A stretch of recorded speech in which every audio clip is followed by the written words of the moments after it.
So do you watch politicians, the media, or celebrities and feel like they're lying to you? Do you listen to a story at the local or national level and think they're being overly dramatic with their word selection? Then go ahead and hit that subscribe. I'm just playing around. Anyway, what I learned from recently from an article that came out in Time is going to be very upsetting, and I think you'll want to know more about it if you don't already. Coming up after this.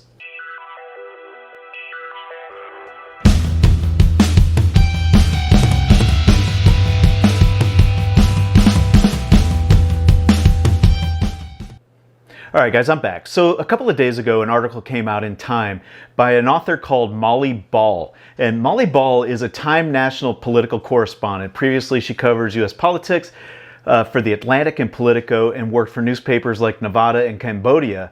She is the author of Pelosi, a best-selling biography of the first woman Speaker of the House. Now, in this article, what she talks about is how Big Tech and the Democratic Party conspired to ensure that only messages that supported the political campaign and political aspirations of the Biden administration and hurt the Trump administration made it to the public. If you followed their platforms, you were only fed articles that supported one and were critical of another. So this article, if you haven't seen it yet, I would encourage you to go check it out. It's on time.com. The Secret 2020 Election Campaign is the name of the article. And I've archived it just in case for some reason they decided to take it down, because it's a pretty damning accusation of the Democrat Party and Big Tech in general.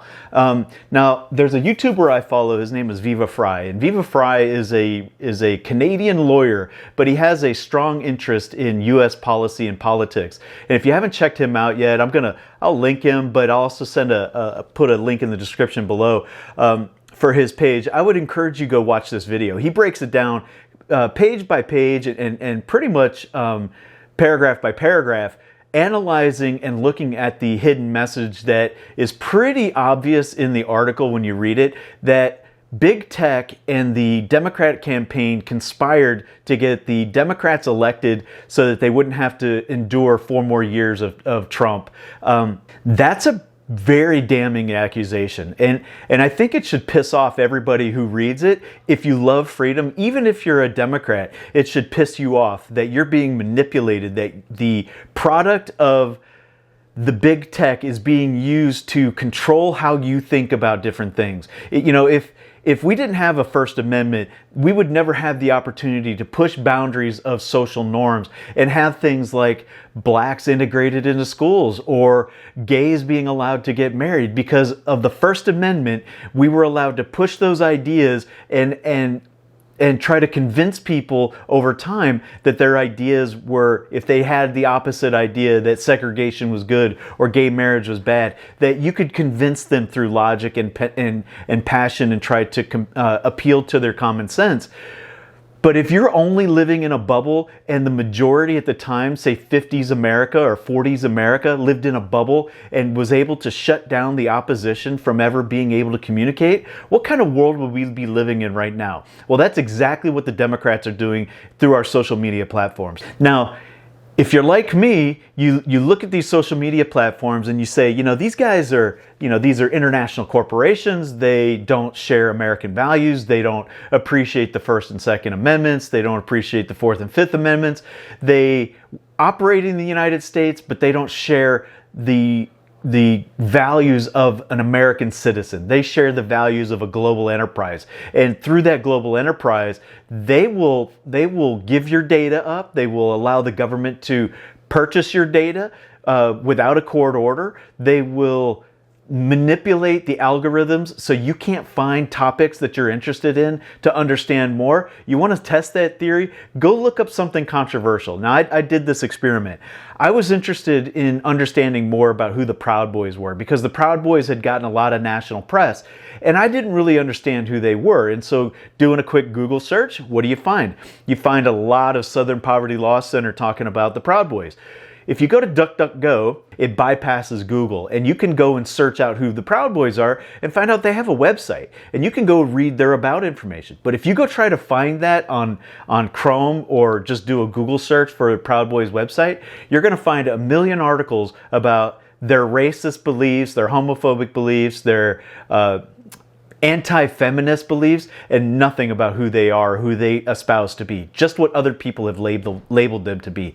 That is, if that was a government doing that, we would have civil rights violations going all the way to the Supreme Court. But because they're a private industry, we allow that kind of behavior to exist. And now the Democrats have gotten in bed with that type of behavior, and they're using that to manipulate the minds of people around the United States. That is critically dangerous. It is not the American values that people who've sworn an oath to the Constitution espouse.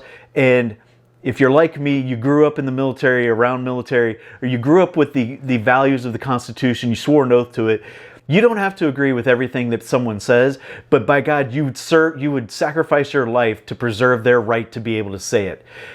And I think that's in jeopardy. With what's going on with big tech, Second Amendment is the least of our worries.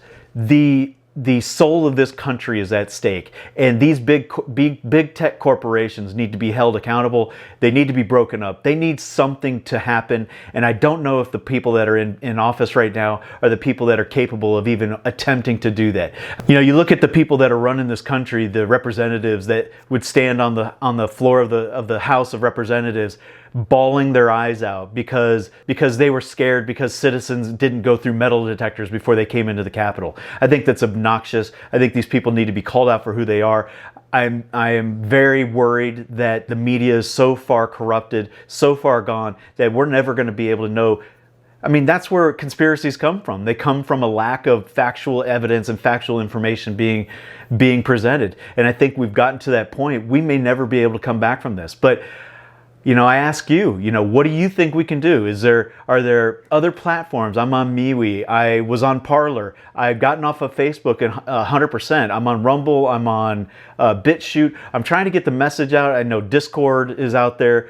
People use Discord, and I know people are using Reddit, but they deplatformed the President of the United States on all of these social media platforms. They conspired to limit the access to information because it doesn't align with the kind of information they think that should be out there.